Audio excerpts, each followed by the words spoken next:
దీని సమయం యొక్క విలువ ఎంత గొప్పగా మనం ఆలోచిస్తే ఇది చాలా విలువైంది. ఈ రోజు ఈ విలువ తెలియక నీ చిన్నగా జారిపోతున్నాడు కోట్ల మంది. కాబట్టి దేవుడు ఎందుకు ఇస్తున్నాడంటే, వారు ఒకవేళ దేవుడిని తడవలాడి అనుకుంటారేమో, దేవుడు ఒకడు ఉన్నాడు, పరలోకం ఒకటి అవుతుంది, జ్ఞానం కూడా యాదవుతారు, రేపటి పరలోకం చేరాలి, ఆ పరలోకం చేరడం వరకు దేవుడు మనకు టైం ఇస్తున్నాడు.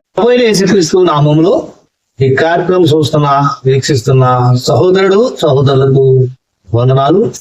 ఈరోజు సమయం యొక్క ప్రాముఖ్యత అంటే ప్రతి మనిషి జీవితంలో సమయం మీద ఆధారపడ్డ లింక్ అయిపోయినాం కాబట్టి, ఏ పని చేయాలన్నా సమయం మీద ఆధారపడ్డాం కాబట్టి, దేశం దగ్గర నుండి పడుకునే వరకు ప్రతి మనిషి నోటు అనే పర్మనెంట్ టైం అనేది ఫాలో అవుతున్నాం కాబట్టి, ఆ యొక్క సమయం యొక్క ప్రాముఖ్యత ఎంత అవసరత చరిత్రకుందో బైబిల్ ఉన్న విషయాలు మనం ఆలోచిస్తే వండరు. ఈరోజు బైబిల్ అంటే మామూలు పుస్తకం అనుకుంటున్నామే తప్ప, దేవుడిచ్చిన ఈ సమయాన్ని ఎలా సద్వినియోగం చేసుకుంటే మనం ధన్యులు అవుతున్నామో, ఆ సమయం యొక్క ప్రాముఖ్యత ఎంత అవసరం ఉందో బైబిల్లో రాయబడ్డ ఆ సంగతులు మనం ఆలోచిస్తే, ఆకాశము భూమి గతించినా కానీ ఏమాత్రం గతించని దేవుని వాక్యం గొప్పది కాబట్టి, ఈ లోక జ్ఞానం దాని ముందు తనదే జ్ఞానం కాబట్టి, ఆ జ్ఞానము చెప్తున్న వాక్యం ఒకసారి మనం ఆలోచిస్తే, యేసుక్రీస్తు శిష్యులు ప్రాముఖ్యుడు ప్రియమని శిష్యుడు యోహాను గారు రాసిన ప్రకటన గ్రంథము 1వ అధ్యాయము 3వ వచనాన్ని మనం చూస్తే, ఈ సందర్భంలో యోహాను రాసిన ప్రకటన గ్రంథము 1వ అధ్యాయము 3వ వచనం చదివితే, సమయము సమీపించుచున్నది కనుక ఈ ప్రవచన వాక్యములు చదువువాడు వాటిని విని ఇందులో రాయబడిన సంగతులు గైకొన్న వారు ధన్యులు. ఇందులో ఒక అద్భుతమైన మాట మనకి ఆలోచిస్తే అర్థమవుతుంది.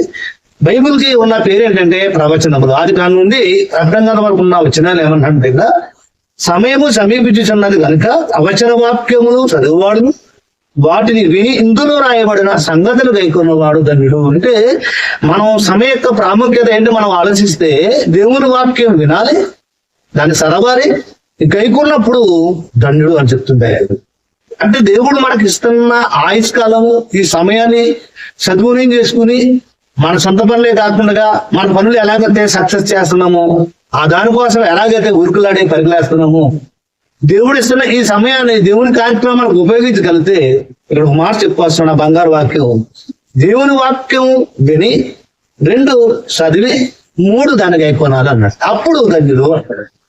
అంటే భూమి మీద మానవుడు ధన్యుడు అవ్వాలంటే దాని జీవితంలో మనిషి ప్రాణం పోయే లోపల తన జీవిత కాలంలో లైఫ్ అంటున్నాము, జీవన విధానంలో మన యొక్క దైనందిన జీవితంలో చేయవలసిన పని ఏంటంటే, దేవుని వాక్యం 100% ఈరోజు క్రైస్తవ సమాజం వాక్యం వింటుంది, కానీ కనీసం కొంతమంది అయినా వాక్యం చదువుతున్నాడు అంటే మనకు ఎలా అక్కడికి వినడానికి అలబడ్డ క్రైస్తవ సమాజం అందులో ఏమి రాయబడిందో మనం చదవగలిగితే ఆ జ్ఞానం యొక్క విలువ లేదా దాని యొక్క ప్రాముఖ్యత మనకు అర్థమవుతుంది. అందుకే ఇక్కడ అన్నాడు యోహాను గారు రాష్ట్రంలో, సమయము సమీపించుచున్నది కనుక ప్రవచన వాక్యములు చదువువాడు విని అందులో రాయబడిన సంగతులు గైకొన్నవాడు ధన్యుడు. అంటే చదవడమే వినడమే కాకుండా చదవాలి, చదివి వినడమే కాకుండా దాన్ని మనం ఫాలో అవ్వాలి, అనుసరించాలి. అప్పుడు మనం దగ్గర అందుకు దేవుడు మనకి ఈ సమయాన్ని ఇస్తాడు. ఈరోజు ఇందులో ఒక అద్భుతమైన మాట దాని ఉంది. ధన్యులు కావాలంటే కోర్టు లాస్ట్ ఉంటే మన ధన్యులు కాదు, ఈ లోపల జ్ఞానం ఉంటే ధన్యులు కాదు, ఈ లోపల ఏదో సాధించాను, కీర్తి ప్రతిష్టలు ఉంటే గౌరవం ఉంటే మన ధన్యత అనుకుంటున్నాం తప్ప, ధన్యత దేంట్లో ఉందంటే దేవుని వాక్యం విని దాన్ని చదివి గైకున్నప్పుడు మన ధన్యుడు. అందుకు దేవుడు మనకి ఈ సమయాన్ని ఇస్తున్నాడు. దేశం దగ్గర నుండి పడుకునే వరకు మానవుడు సంపాదన విషయాలు, లోక విషయాలు, అన్ని విషయాలు ఆరాటపడుతున్నా, పోరాటం చేస్తున్నాం. మనకి సమయాన్ని సద్వినియోగం చేసుకుంటూ 1 నిమిషం కూడా పోకుండా మనం తినడానికి దీనికి టైం లేదని చెప్పుకుంటున్నాం. మనం దేవుని కార్యక్రమానికి అంత ఆరాటపడితే మనం అందుకు దేవుడు మనకి సమయం ఇస్తాడు. ఈ రోజు అనేక మంది క్రైస్తవులు బైబిల్ చదువుతున్నాడే తప్ప, అది కానివ్వండి ప్రకటన చదువుతున్నాడే తప్ప, అది వినడమే తప్ప చదివినా మనకి జ్ఞాపకం రాని పరిస్థితి. వింటున్నాడు, ఇంటికి వచ్చిన తర్వాత సహమానంగా ఉంటుంది పరిస్థితి. అందుకే అన్నాడు, వాక్యం విని అందులో రాయబడిన సంగతులు ఏవైతే రాయబడిందో మనకున్న సమయంలో రోజుకి 24 గంటల్లో కనీసం 1 గంట అయినా మన దేవుడి కోసం, దేవుడి విషయాలు మనం ఆలోచిస్తే మన జీవన విధానంలో మార్పు వస్తుంది. అది ప్రాముఖ్యత. సమయం యొక్క ఏంటయ్యా ఈ ప్రాముఖ్యత అంటే, మన సొంత పనులు ఎలాగైతే మన సమయం కేటాయిస్తున్నామో 1 నిమిషం కూడా పోకుండా మనం ఎంత ఆరాటపడిపోతున్నామో, ఆ ఆరాట పోరాటాలు దేవుని వాక్యం మీద మనం పెట్టగలిగితే మన ధన్యులు అంటారు భయం. అంత గొప్ప సంగతి మనం ఆలోచించాం. ఇలాంటి బంగారు వాక్యాలు మన మైండ్కి ఎక్కవు. లోక విషయాల్లో మనిషి ఆరాటపడుతున్నాడు, జోకుల విషయంలో ఆనందం చెందుతున్నాడు, మన విషయంలో ఎంజాయ్ చేస్తున్నాడే తప్ప దేవుని వాక్యం గొప్పది.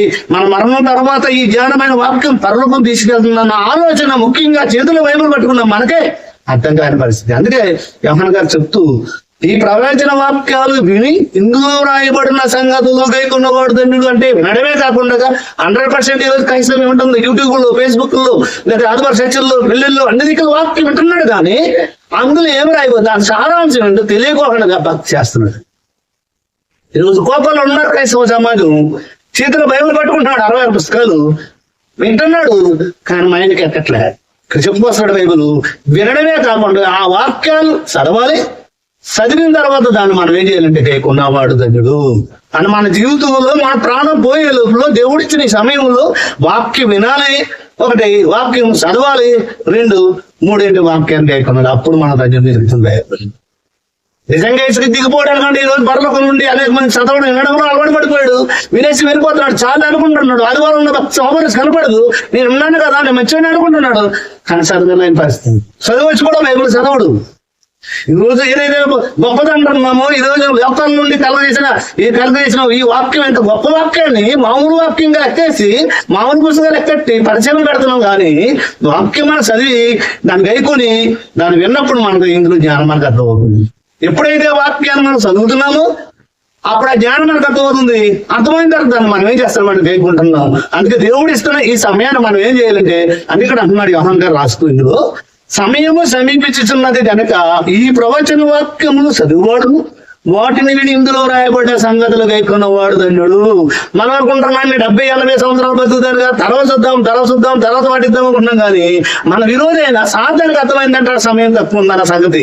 ఒకసారి ఆ బంగారు వాక్యం చూస్తే, ఒకసారి ప్రకటన గ్రంథము 12:7 సమయము కొంచెమే తెలుసుకుని బహుక్రోధం గలవాడు దిగొస్తున్నాడు. కొంచెమే అని అర్థమైందండి. ఒకసారి ప్రకటన గ్రంథము 12:7 సమయము కొంచెమే తెలుసుకుని బహు క్రోధం గలవాడే దిగొస్తున్నాడు. ఆయనకు అర్థమైపోయింది సాతానికి, మన విరోధమైన సాతానికి అర్థమైంది సమయం తక్కువని. ఈ రోజు దేవుని పేరు చెప్పుకుంటున్నాం, మనకి క్రైస్తవం అని చెప్పుకున్నాం, మనకి అంటున్నాం నాకు ఇంకా చాలా టైం ఉందండి, ఇంకా చాలా సమయం ఉంది అంటున్నాం. కాబట్టి మనకి ఉన్న సమయాన్ని మనం చదువుని చేసుకుని వాక్య ప్రకారంగా జీవిస్తే మన జీవితం ధన్యం. దేవుడి మాటలు దీవించను గాక.